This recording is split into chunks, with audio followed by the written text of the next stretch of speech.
ሰላም እንዴት ናችሁ? ሰላም ናችሁ? እግዚአብሔር ይመስገን አለሁ እኔ ሰላም ነኝ። ዛሬ እንግዲህ መኮረኒ በስጋ በእኛ ሀኒ ቤት እንዴት እንደሚሰራ አሳያችኋለሁ። ትወዱታላችሁ ብዬ ተስፋ አደርጋለሁ። ተከታተሉኝ። እዚህ ጋር የሞቀ ውሃ አድርጌያለሁኝ።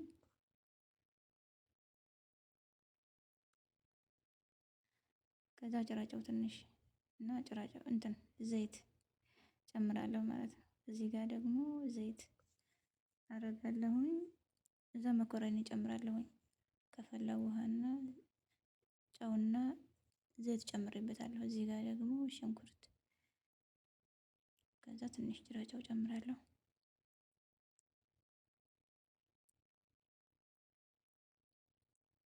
ከዛ እንደዚህ እየበሰለልኝ ነው። ያንንም እዛ እየቀቀሉ ነው። ከዛ የፈጨሁትን ቲማቲም ጨምራለሁ።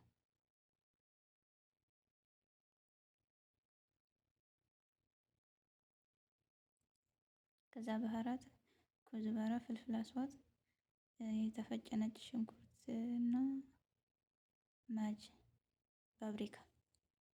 ከዛ ነጭ ሽንኩርት ድጋሜ ጨምራለሁ ማለት ነው። እርጥቡን ፈጭቼ ከዛ ትንሽ ከቸብ ጨምራለሁ። ከዛ የሞቀ ውሃ በትንሹ። ከዛ እንደዚህ በደንብ ከፈላ በኋላ ነው ስጋውንም ጨምረው። የተፈጨ ስጋ አለኝ፣ ስጋዬን ጨምሬያለሁ። ከዛ እንደዚህ መሰል መሰል አድርጌ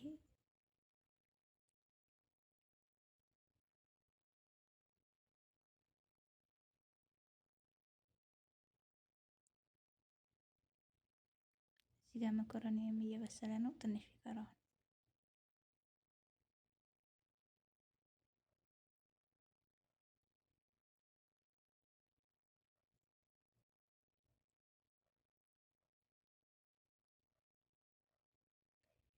እዚህ ጋር ደግሞ ትንሽ ዘይትና ቅቤ አድርጌያለሁ ማለት ነው። የብቻው ከላዩ ላይ የማደርገው ለሰራ ነው።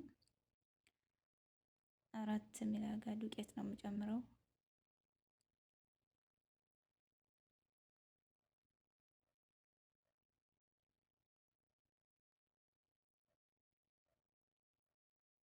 ከዛ ይሄን በደንብ አቁላለዋለሁኝ ማለት ነው በዘይትና በቅቤ።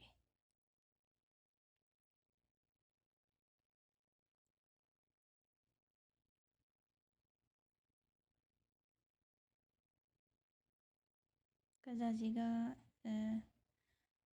እንትን አለኝ ሀሊብ ነይቶ አለኝ። እዚህም 4 ሚላጋ ነው ጨመርኩትኝ።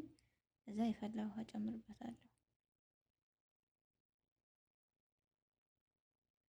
ይሄን በደንብ አማስዬ ወደ ይሄኛው ነው የምጨምረው።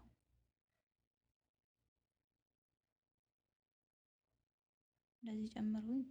ቶሎ ካላማሰል ነው የመጓጉል ባህሪ ያመጣል ማለት ነው። እዛ እንደዚህ ሆኖልኛል። ትንሽ እየጨረጨው ከዛ ጅብን ካሳ 4 ሚላጋ ጨምራለሁ። ከዛ እዚህ ስጋ ይበስሎልኛል። ኩዝባራና ብግዶንስ የእንትን ያልኩት የቆራረጡት ነበረ ጨምሬያለሁ። ይህም ደርሶልኛል። መኮረኒም በስሏል፣ ስጋዬም በስሏል ማለት ነው። ከዛ ወደዚህ ጨምራለሁ። ከታች ትንሽ አረግበታለሁ ይሄን መኮረኒው እንዲይዝልኝ እንዳይንሸራተት ማለት ነው። ከዛ ላዩ ላይ ደግሞ ስጋውን እጨምራለሁ። ከዛ መጨረሻ ላይ ይሄኛውን ጨምራለሁ። ከዛ እንደዚህ ቀባ ቀባ አረኩ በኋላ ወደ ፍሩን አስገባለሁኝ። እዛ መጨረሻው ይሄን ይመስላል። ወደ ላይ እንትን ጅቡና ሙዘሬላ ማድረግ ትችላላችሁ። እኔ ግን አላረግም። ያው የቤታችን አሰራር እንደዚህ ነው፣ አልጨምርም እኔ ማለት ነው። ከዛ እንደዚህ ወጥቷን ያምራል። ከዛ ወደ መብላት ተወዱታላችሁ ብዬ ተስፋ አደርጋለሁ። ቀጣይ ቪዲዮ እስከምንገናኝ ቸር ሰንብቱ። አመሰግናለሁ።